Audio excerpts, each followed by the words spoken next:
Hey, what's going on, everyone? How you guys doing today? My name is Matt Jarbo. This is $3 Theater, and I'm sorry for the dimly lit room. It is where I am. However, yesterday I posted a video about Star Wars Galaxy's Edge, and I was talking about how there isn't a lot of people there, that there's just not a lot of people there at all. And a lot of people were responding, agreeing with my thoughts, my theories, that it was the pricing and it was the time of year and everything else, right? So yesterday, lo and behold, I'm at Comic-Con. I'm at the Amazon Prime booth doing a media thing, and I end up getting to talking with a girl in line with me. Now, that girl happens to be a Disney cast member. She works directly at Disneyland, and I'm like, oh great, I gotta talk to you. You're not at work, you're not in costume, you're not in character. There's no prying eyes from Big Brother Disney here.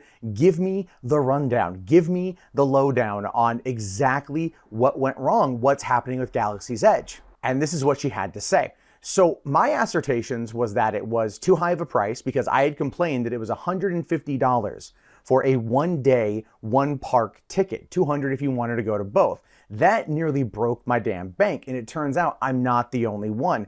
Disney, according to this cast member, flat out outpriced themselves. Knott's Berry Farm, Universal Studios are full this time of year. Disneyland is not, and that is a big problem considering the time of year that it is.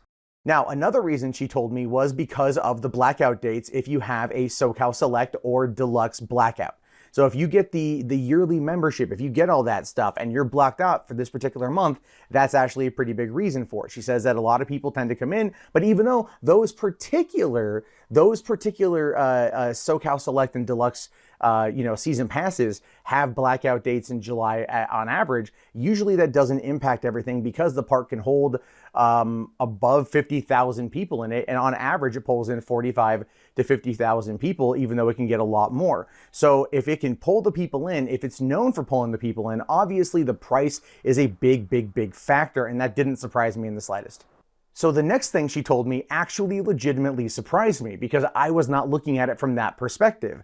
When I was at Disneyland, I was being cheap because I am cheap just in general, and I felt $150 just to go into the park was a lot of money. And going into Galaxy's Edge, there wasn't a lot to do outside of shopping. And I made that comment to her, and she's like, exactly, there's nothing for kids to do.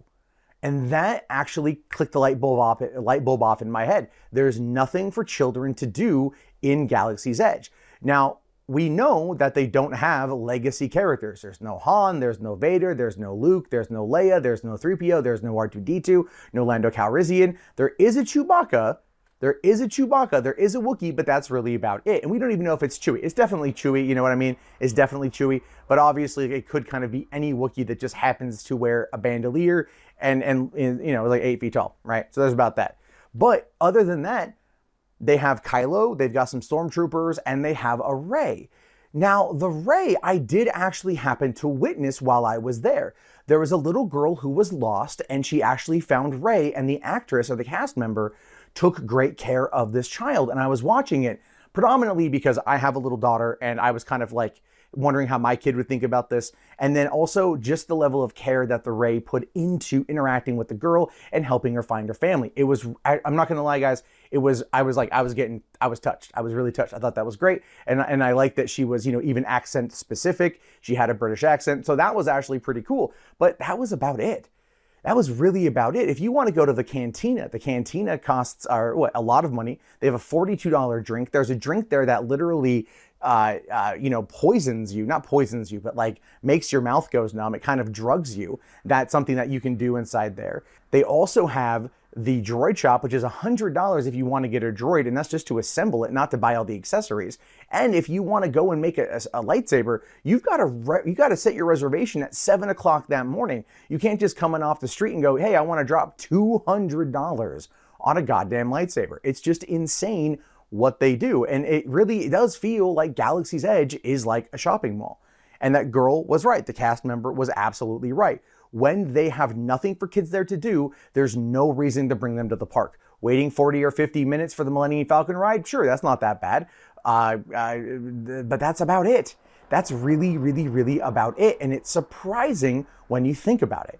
So yeah, Disney really screwed themselves with Galaxy's Edge. They dropped $1 billion on a park with nothing to do, on a theme land with nothing to do outside of buy more things. And that is not good. Their pricing too high. A lot of people can't afford it. A family of 4 going to one park for the day is $600.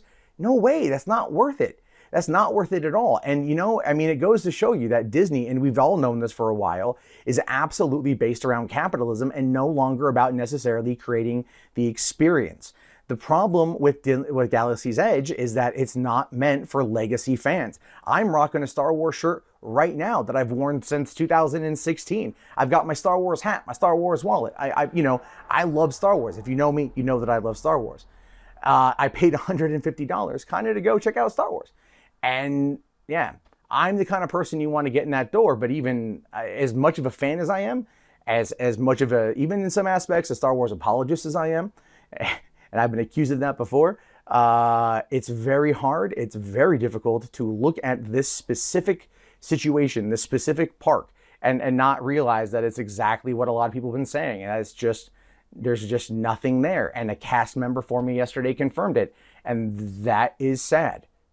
So I really hope that Disney listens to the YouTube videos on this one, because a lot of people are talking about it and not in a positive way, and it can tank the brand just like it might have actually hurt Star Wars theatrical, earnings. We don't know yet, but that could be a thing. Anyway, I just wanted to get this off my chest. I wanted to share it. What are your thoughts, your opinions? Let me know down in the comments below. If you haven't already, please thumbs up the video, subscribe to the channel, and check back often for more content from me. I'll see you guys at San Diego Comic-Con. If you see me, say hello, give me a hug. I look forward to it. I love you. You guys are great. I'll talk to you all later. Have a great day, and peace out.